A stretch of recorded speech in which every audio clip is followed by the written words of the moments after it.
श्री स्वामी समर्थ। एका गावात एक गरीब शेतकरी राहत होता। तो दररोज मनापासून श्री स्वामी समर्थांचा जप करत असे, पण आयुष्यात सतत अडचणी, कर्ज, अपयश यामुळे तो खूप निराश झाला होता। एके दिवशी त्याने मनात विचार केला, मी एवढी भक्ती करतो तरी माझे दुःख का संपत नाही। त्या रात्री त्याला स्वप्नात श्री स्वामी समर्थ महाराज दिसले। महाराज म्हणाले, उद्या सकाळी गावाच्या बाहेर असलेल्या झाडाजवळ जा। शेतकरी सकाळी तिथे गेला। तिथे एक मोठा दगड पडलेला होता। महाराजांचा आवाज आला, हा दगड बाजूला कर। शेतकरी घाबरला। दगड खूप मोठा होता, पण महाराजांवर विश्वास ठेवून त्याने प्रयत्न सुरू केला। खूप कष्ट केल्यावर दगड हलला आणि खाली पाण्याचा झरा फुटला।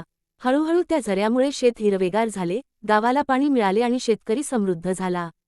काही दिवसांनी स्वामी समर्थ पुन्हा स्वप्नात म्हणाले, अडचण हा दगड असतो, प्रयत्न हा विश्वास असतो। जो प्रयत्न करतो त्याच्यासाठी कृपा आपोआप प्रकट होते।